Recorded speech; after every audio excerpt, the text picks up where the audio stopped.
NMC ने जो rule, जिस तरीके का टफ रूल बाहर के बच्चों के लिए लेके आया, अभी रिसेंटली एनएमसी इंडियन स्टूडेंट्स के लिए भी बहुत ही टफ रूल लेकर के आई।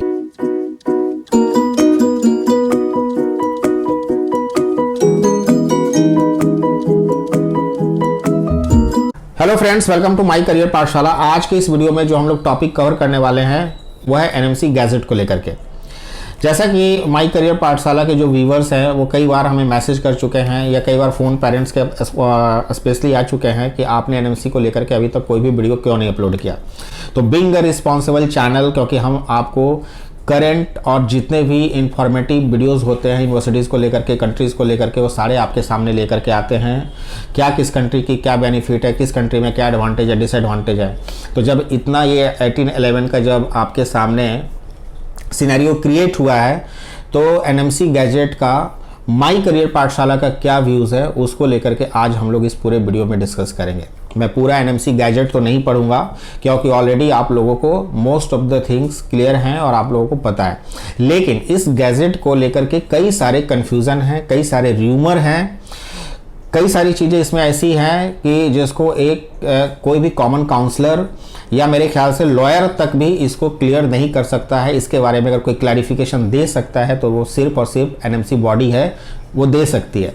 लेकिन फिर भी जो मेरी समझ कहती है या जो मेरा 10 साल का 12 साल का जो एक्सपीरियंस है इस मेडिकल सेक्टर में या इस काउंसलिंग सेक्टर में, या जिस तरीके से पिछले भी कई सारी केसेस की गई, कई सारे इस तरह के रूल्स आए, रेगुलेशन आए, उसमें से थोड़ा बहुत ऐड करके और एक्चुअली में जो ये गैजेट है वो क्या कहना चाह रही है उन सबको कंक्लूड करके आज हम लोग थोड़े बहुत डिस्कशन इस पर करने वाले हैं। और इस गैजेट में से जो पॉइंट आपको सबसे ज़्यादा अफेक्ट कर सकती है उसी पॉइंट को हम कवर करेंगे और उस पर हम लोग डिस्कशन करने वाले हैं।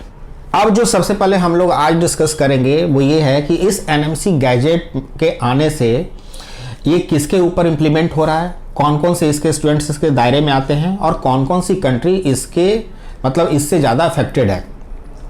तो जो इस पूरे गैजेट को अगर पढ़ा जाए और जिसके अंदर में अगर आप देखिए नोटिफिकेशन के अंदर में पॉइंट नंबर 5 में A B point C point number 2 और पॉइंट नंबर 3 उतना इंपॉर्टेंट नहीं है, लेकिन point number 2 is very important, जिसमें ये साफ साफ कहा गया है कि the foreign medical graduates who have acquired a foreign medical degree और primary qualification as the case may be and the candidates who are pursuing their education in foreign institution prior to coming into the force of these regulations shall be governed by the erstwhile applicable regulation। तो इसका मतलब ये है कि 1811 से पहले जो भी बच्चे किसी भी कंट्रीज में एडमिशन्स लेकर के अपनी पढ़ाई स्टार्ट कर चुके हैं या पढ़ रहे हैं, वैसे किसी भी बच्चे पर यह जो है एप्लीकेबल नहीं होगा। यानी जो पहले जो 2-3 साल 4 साल 5 साल पहले गए उन पे तो कोई एप्लीकेबल नहीं होगा। 2021 सेशन में भी अगर आपकी पढ़ाई स्टार्ट हो गई, आप पढ़ रहे हैं, एप्लीकेबल है, एडमिशन्स ले लिया है, और तो आपके ऊपर यह एप्लीकेबल नहीं होने जा रहा है। चाहे आप रशिया में पढ़ रहे हो, यूक्रेन में पढ़ रहे हो, चाइना में पढ़ रहे हो, किसी भी कंट्रीज़ के अंदर में अगर आप पढ़ रहे हो, फिलीपींस में पढ़ रहे हो, तो इस गैजेट के अनुसार और इसमें जो जो लिखे हुए हैं उसके अनुसार ये एप्लीकेबल नहीं है। अब क्या है कि बाकी कंट्रीज़ में तो बच्चे जा रहे हैं, जैसे रशिया में, यूक्रेन में, चाइना में कोई कंट्रोवर्सी नहीं है, 1811 से पहले आपने लिया तो प्रॉब्लम नहीं है। लेकिन फिलीपींस को लेकर के जो एक मुझे लगता है कि र्यूमर इसलिए है कि 1.5 प्लस 4 ईयर की डिग्री अब फिलीपींस में वैलिड नहीं होगी। एक्चुअली इसमें साफ साफ कहा गया है कि those who are studying before 1811 are exempted. तो आप अगर फिलीपींस के अंदर में भी पढ़ रहे हैं 1.5 ईयर्स प्लस 4 ईयर वाले प्रोग्राम के अंदर में, तो वो वैलिड कहीं ना कहीं इस गैजेट के अनुसार माना जाएगा। ये अलग कंडीशन है कि 4 ईयर के बाद जब आप इंडिया में लौट करके आएंगे तो यहाँ की जो स्टेट काउंसिल है वो आपके 4 ईयर के डिग्री को मान्यता देगी या नहीं देगी, या वो आपसे उस टाइम में 1 ईयर का एडिशनल इंटर्नशिप फाइंड आउट करेगी, जैसे तमिलनाडु कर रही है, जैसे राजस्थान कर रही है। तमिलनाडु राजस्थान ने बोल दिया कि हम 4 ईयर्स की डिग्री को मान्यता नहीं देंगे, आपको 5 साल कंप्लीट करने पड़ेंगे, आपको एक्स्ट्रा 1 ईयर का इंटर्नशिप कंप्लीट करना पड़ेगा। तो करेंट सिनेरियो में जो फिलीपींस जा रहे हैं, मतलब जिन्होंने 1811 से पहले जिन्होंने अपना प्रोसेस कंप्लीट कर लिया है, वैसे बच्चे 1.5 ईयर्स 4 ईयर में एप्लीकेबल हो सकते हैं और लौट करके आने के बाद अगर स्टेट कमेटी उनका रजिस्ट्रेशन नहीं करती है और 1 साल का इंटर्नशिप मांगती है तो आपको वो करना पड़ेगा, एटलीस्ट आप डबल इंटर्नशिप से बच रहे होंगे। तो यह फिलीपींस के केस में भी एप्लीकेबल है। तो जैसे बाकी जितने कंट्रीज में आप एप्लीकेबल है उसी तरीके से इसके अंदर में भी यह एप्लीकेबल है। अब जो सेकंड सिनेरियो है कि 1811 के बाद जिन्होंने एडमिशन का प्रोसेस लिया है या 1811 के बाद जो एडमिशन ले रहे हैं, तो इस पर हमारा जो व्यू है वो ये है कि इस गैजेट के आने से ऐसी कोई भी कंट्री नहीं है जो अफेक्टेड नहीं हुई है, चाहे वो रशिया हो, चाहे वो यूक्रेन हो, चाहे वो किर्गिस्तान, कजाकिस्तान, उज्बेकिस्तान, फिलीपींस, हर कंट्री किसी न किसी मायने में अफेक्टेड हुई है। तो जो बच्चे अभी तक एडमिशन नहीं लिए हैं, जो एडमिशन लेने का प्लान कर रहे हैं इस सारी कंट्रीज में, क्योंकि कई लोग आपको बोलेंगे कि फिलीपींस के अंदर में मत जाइए, यूक्रेन सेफ है, यूक्रेन में एडमिशन ले लीजिए, क्योंकि यूक्रेन ने माने यूक्रेन जो है 6 ईयर के अंदर में इंटर्नशिप देना शुरू कर दिया है। तो ये एक अलग डिफरेंट सेक्शन है। जिन्होंने एडमिशन अभी तक नहीं लिया है उसको लेकर के मैं एक नेक्स्ट वीडियो कवर करूंगा और उस नेक्स्ट वीडियो में उनके लिए ये बताऊंगा कि उनकी स्ट्रैटेजी क्या होनी चाहिए अब, क्योंकि वैसे भी सितंबर intake most of the countries में फिनिश हो चुका है, अब कहीं एडमिशन है नहीं। रशिया के 1-2 यूनिवर्सिटीज़ में है, Ukraine is almost September intake over हो चुका है। बांग्लादेश और नेपाल अगर अप्लाई करना चाहते हैं तो बांग्लादेश, नेपाल इस गैजेट के सारे क्राइटेरिया को फुलफिल कर रही है, तो वो आपके लिए ओपन है, वहां पर आप एडमिशन ले सकते हैं, वहां किसी भी तरीके का कोई प्रॉब्लम नहीं है। बाकी कंट्रीज के सेक्शन को लेकर के उसमें क्या क्या चैलेंजेज हैं उसको हम किसी अदर वीडियोज में कवर करेंगे। अब हम लोग जो इंपॉर्टेंट वर्ड्स हैं इस गैजेट में उसको हम लोग देखते हैं कि उससे कितना इम्पैक्ट हो सकता है। अब एक इंपॉर्टेंट सेक्शन है वो है ट्रांसफर केस। अब ट्रांसफर केस को लेकर के भी कई सारे कंफ्यूजन है। अभी जो बच्चा जाएगा, अभी जो स्टूडेंट्स जाएंगे, ट्रांसफर केस उनके लिए एप्लीकेबल नहीं होगा, लेकिन जो बच्चे पहले पढ़ रहे हैं, जिन्होंने पिछले साल एडमिशन लिया या उसके पिछले साल एडमिशन लिया, वैसे किसी भी बच्चे यूनिवर्सिटी में ट्रांसफर ले सकते हैं एंड दे आर एलिजिबल। इसको लेकर के भी रूमर है कि अब बच्चा ट्रांसफर नहीं ले सकता। पुराने जितने भी स्टूडेंट्स हैं, प्रीवियस ईयर के प्रीवियस सेशन के जितने भी बच्चे हैं, वो अपना ट्रांसफर ले सकते हैं according to the supreme court guidelines जो आई थी एक बार ट्रांसफर को लेकर के, जिसमें उन्होंने परमिशन दिया था कि आप एक बार ट्रांसफर कहीं भी एप्लीकेबल है, आप ले सकते हैं। करंट सेशन का जो बच्चा है, जो इसके गैजेट के इंप्लीमेंट होने के बाद अगर किसी बच्चे, जो कंट्री का रिक्वायरमेंट है, जो एनएमसी मांग रही है, उस कंट्री के अंदर में अगर आप जाते हो तो आप ट्रांसफर के लिए एप्लीकेबल नहीं हो। जिस यूनिवर्सिटीज़ में आपने एडमिशन्स लेंगे उसी यूनिवर्सिटीज़ में आपको सारी पढ़ाइयाँ, सारे internship, everything, whatever the, चाहे वो प्री मेड कोर्सेज, जिस कोर्सेज का भी अप्रूवल मिलता है, everything you have to complete over there only. You do not need to go to any other universities कि आपने इसमें अगर आपके मार्क्स कम आएगा, आपको निकाल दिया गया तो किसी अदर यूनिवर्सिटी में एडमिशन ले लिया। Once you are out of the university, you are out of this course. तो ये एक टफ डिसीजन है इस गैजेट का जो आपको मानना पड़ेगा, और जो बच्चे जा रहे हैं उनके लिए एक टफ सेगमेंट है कि उनको बहुत मेहनत लगा करके भी पढ़ाई करनी पड़ेगी। ट्रांसफ़र केसेस अब ये नहीं चलने वाला। एक और इम्पॉर्टेंट सेक्शन है वो है ड्यूरेशन ऑफ कोर्स 10 ईयर। अब इसको लेकर के एक कंफ्यूजन ड्राफ्ट से निकल करके आती है। ड्राफ्ट जो आया था जून के अंदर में, जिसमें हमने उस वक्त कवर भी किया था और उसमें बताया था कि उसमें एक सेक्शन था कि जो बाहर से, मतलब जो फॉरेन स्टूडेंट्स हैं, जो बाहर से पढ़ के आने वाले बच्चे हैं, उनको with in 2 year exit exam मतलब कि कंप्लीट करने पड़ेंगे। मतलब एग्जिट एग्ज़ाम अगर आपने 2 साल में नहीं दिया तो will not be eligible for further attempt. लेकिन क्या है, अब इसमें एक सेक्शन है जो लास्ट का सेक्शन है, वो ये है, the total duration of the foreign medical graduation course shall be completed within 10 years from the date of joining the courses. अब आप किसी भी कंट्री के अंदर में जा रहे हैं तो आपका जो एमबीबीएस कंप्लीट करने का ड्यूरेशन है वो 10 years का होना चाहिए। इसमें कहीं नहीं लिखा है कि 10 years के अंदर में आप यहाँ पे नेक्स्ट कंप्लीट करके और लाइसेंस लेकर के बैठ जाइए। आपने अगर 6 ईयर के प्रोग्राम में एडमिशन लिया है तो with in 6 year, with in 10 years आपके पास एमबीबीएस की डिग्री हो जानी चाहिए। अगर आपने रशिया में एडमिशन लिया है, फिलीपींस में लिया है, कहीं भी लिया है, 10 years के पहले आपके पास एमबीबीएस एज ए ग्रेजुएट की डिग्री होनी चाहिए। इसमें ये कहीं मेंशन नहीं है कि 10 years में आपको नेक्स्ट भी कंप्लीट करके, डिग्री के साथ साथ नेक्स्ट भी कंप्लीट करके और यहाँ पर नेक्स्ट 2 कंप्लीट करके और लाइसेंस ले लेना है। तो ये भी एक कंफ्यूजन है, वो मैं आपको क्लियर कर देता हूं। It is only about your medical course जो आपको with in the 10 years line आपको कंप्लीट कर लेनी है।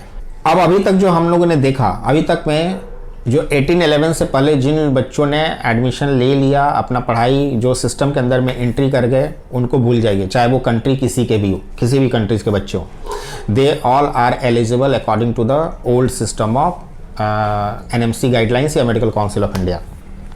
और अब 18-11 के बाद जो बच्चे अभी एडमिशन लेना चाह रहे हैं, जो काउंसलिंग का वेट कर रहे हैं इंडिया में, या काउंसलिंग के बाद जो नेक्स्ट मंथ में ट्राई करेंगे एडमिशन्स लेने के लिए, या वहाँ पर एडमिशन लेकर के अपनी पढ़ाई पूरी करना चाहेंगे, वैसे स्टूडेंट्स के लिए अभी एक सजेशन है कि जैसे CMRI इंटर्नशिप, अब CMRI इंटर्नशिप कई सारी कंट्रीज़ नहीं देती, जैसे रशिया नहीं देती, यूक्रेन नहीं देती, किर्गिस्तान, कजाकिस्तान, उज्बेकिस्तान, इस तरह की किसी भी कंट्रीज़ में CMRI इंटर्नशिप नहीं होते।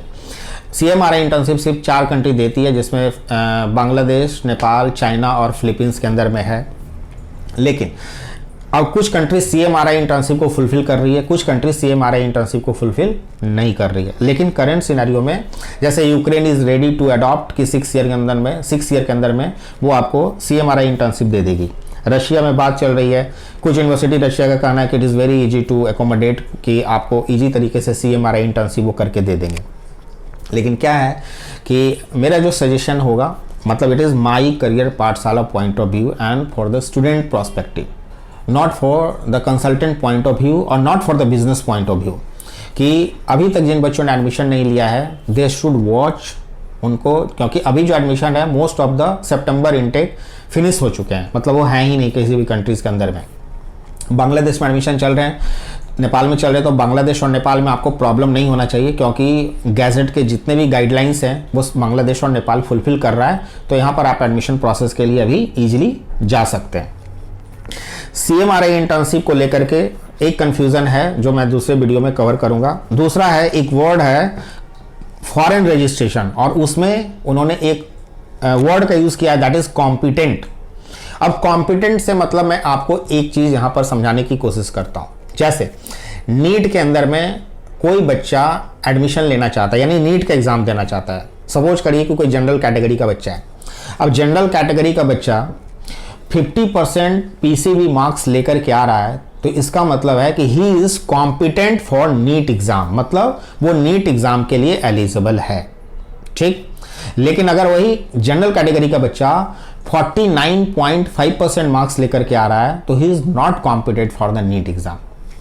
कहने का मतलब ये हो गया कि आप किसी भी कंट्री में MBBS की पढ़ाई करने जाएंगे ना, तो उस कंट्री का जो लोकल बच्चा जिस तरीके से वो कॉम्पिटेंट होगा, मतलब जिस तरीके से उसको वहाँ पर रजिस्ट्रेशन मिल रही है, तो बीइंग ए फॉरेनर आप उस कंट्री में जॉब कीजिए या ना कीजिए, लेकिन आप कॉम्पिटेंट हो कि आपको वहाँ पर रजिस्ट्रेशन मिल सके।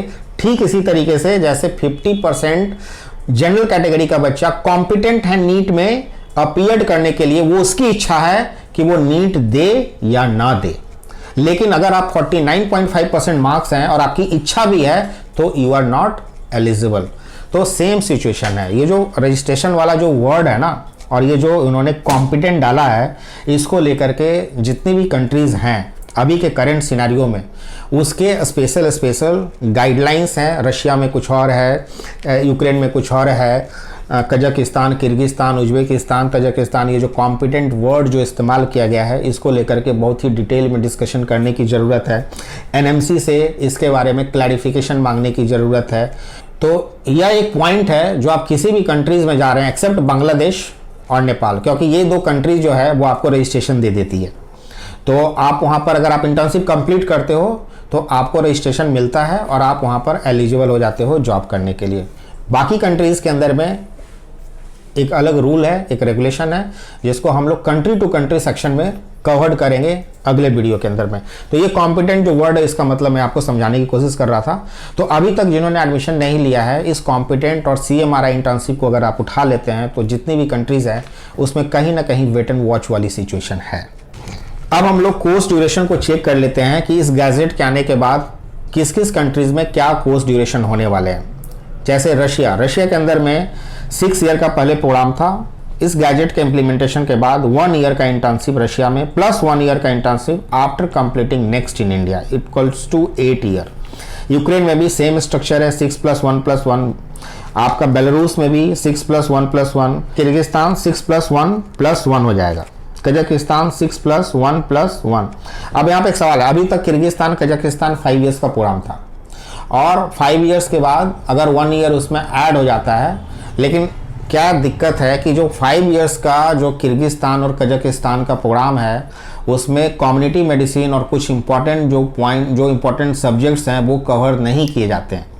तो वो जो कवर नहीं किए जाते हैं किर्गिस्तान कजाकिस्तान में 5 ईयर्स कोर्स वाले, तो उसकी मान्यता इंडिया देगा कि नहीं देगा, मतलब जो एनएमसी कमेटी है वो देगी कि नहीं देगी। ये पॉइंट मैं इसलिए कर रहा हूँ क्योंकि आप गैजेट को देखिए, गैजेट के अंदर में शेड्यूल 1 के अंदर में दूसरे नंबर का point B section, the course curriculum shall be made available for review by appropriate authorities and if necessary in the website of the institution or university where the course is being pursued at the time of joining the course।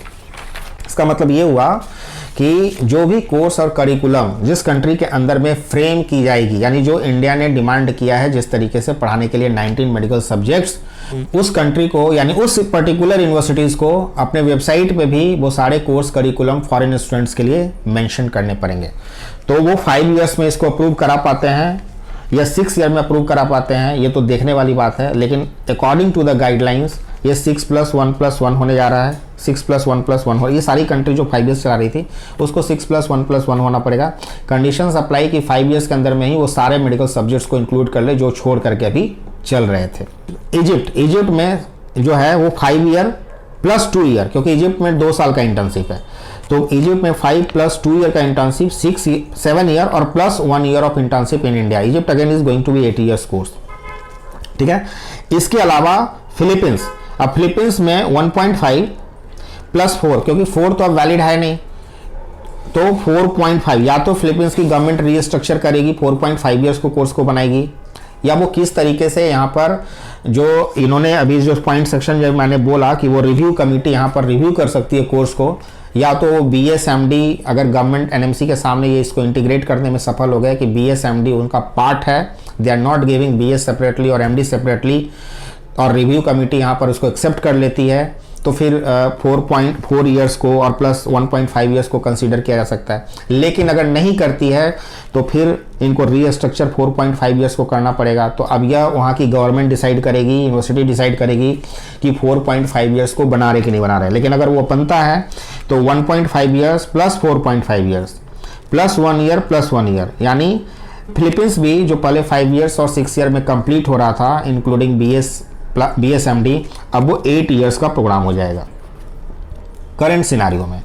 इसके अलावा जो next country है that is Bangladesh, China और नेपाल, ये 5+1 पहले 6 year का होता था, अब वहाँ पर 1 साल का इंटर्नशिप बढ़ जाने से ये 7 ईयर्स के प्रोग्राम जाएंगे। बांग्लादेश, चाइना और Nepal this all will come under 7 years. ये अभी के गैजेट के अनुसार है, लेकिन अब क्या है कि अभी के सिचुएशन में जो डिमांड है, अब जो मैंने एक चीज़ बोला 10 ईयर्स का जो मेडिकल जो एक्सपीरियंस है, जो कहता है कि जो NMC बॉडी है, ये जो जिस वक्त इन्होंने गैजेट लाया, this was not the right time to bring this gadget.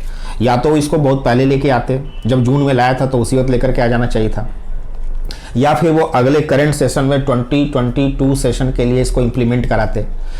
बीच में ला करके इन्होंने कई सारे कन्फ्यूज़न क्रिएट कर दिए और कई सारी चीज़ों का जवाब स्टूडेंट्स को, पेरेंट को NMC से चाहिए। या तो वाई कोड के माध्यम से जा करके इस चीज़, मतलब जो NMC की जो अभी गाइडलाइंस इन्होंने गैजेट इंप्लीमेंट किया है, इसको इस सेशन के लिए स्टे लाया जाए कि बाकी जितने भी जाने वाले अभी जो बच्चे हैं जो एडमिशन लेना चाहते हैं, कंप्लीट करना चाहते हैं, वो अपने सारे प्रोसीजर को पूरा कर सके और नेक्स्ट ईयर में इस गैजेट को इंप्लीमेंट किया जा सके। क्योंकि ये गैजेट है, हटाया तो जा नहीं सकता, इसको या तो स्टे करके एक्सटेंड किया जा सकता है कोर्ट के द्वारा, या कुछ लीगल प्रोसीजर इसमें क्या डिस्कशन किया जा सकता है, ये तो कोई लॉयर या फिर जो कोर्ट है वो बताएगी। करंट सिनेरियो के अंदर में मुझे लगता है कि इतने सारे बच्चों का जब मामला है तो NMC कहीं ना कहीं यह एक डिसीजन लेगी। जैसे कई बार एनएमसी पहले या मेडिकल काउंसिल ऑफ इंडिया कई सारे रूल निकालते थे, जब उनके पास प्ली के लिए यानी एप्लीकेशन जाते थे, रिव्यू करने के लिए जाते थे, तो वो सोच करके उस पर बच्चों के फेवर में कुछ ना कुछ डिसीजन देते थे। तो हो सकता है कि आने वाले समय में आपको इस बात को 100% कंसिडरेशन नहीं करना है, लेकिन हो सकता है, इट कुड बी, कि आने वाले समय में एनएमसी भी इसको सोचे और कोर्ट के अगर कोर्ट में इसको एक्सेप्ट किया जाता है तो हो सकता है कि इसमें 4-5 महीने का या इस सेशन का या सितंबर सेशन का बच्चों का एग्जम्पशन अलाउ कर दिया जाए। सेकेंडली, कि जितनी भी बाहर की कंट्रीज़ हैं उनको कहीं ना कहीं ये फॉरेन स्टूडेंट्स जाने वालों का जो मार्केट साइज़ है वो काफ़ी इकोनॉमिकल पॉइंट ऑफ व्यू से it's a huge investment that they are getting in their countries. तो कोई भी कंट्री इतने बड़े इन्वेस्टमेंट को छोड़ना नहीं चाहेगी। तो जो कंट्री और जो यूनिवर्सिटीज़ हैं जहाँ पे बच्चे मैक्सिमम तादाद में जाते हैं, वो इस रूल और रेगुलेशन को ज़रूर इंडियन गाइडलाइंस के हिसाब से उनको फॉलो करने पड़ेंगे। टाइम लगेगा but they will definitely going to implement this. अब एक लास्ट इंपॉर्टेंट सेक्शन, बाहर जाने वाले कोई भी पेरेंट या बाहर जाने वाला कोई भी स्टूडेंट 2 कंडीशन में बाहर जाता है। एक तो उसके बजट, दूसरा उसके मार्क्स में यहाँ पर आपको बजट के अनुसार कॉलेज नहीं मिल पाता, और दूसरा आप मिडिल क्लास फैमिली से बिलोंग करते हैं तो आपके बजट नहीं है कि आप इंडिया में हाई फीस पर पढ़ सकें। लेकिन जाने के वक्त आप हमेशा अपने आप को इंडियन स्टूडेंट्स के साथ कंपेयर करके ज़रूर देखते हो कि इंडिया में कोर्स का ड्यूरेशन 5.5 ईयर्स है, बाहर जाकर के आपको कितने साल में कंप्लीट करने जा रहे हैं।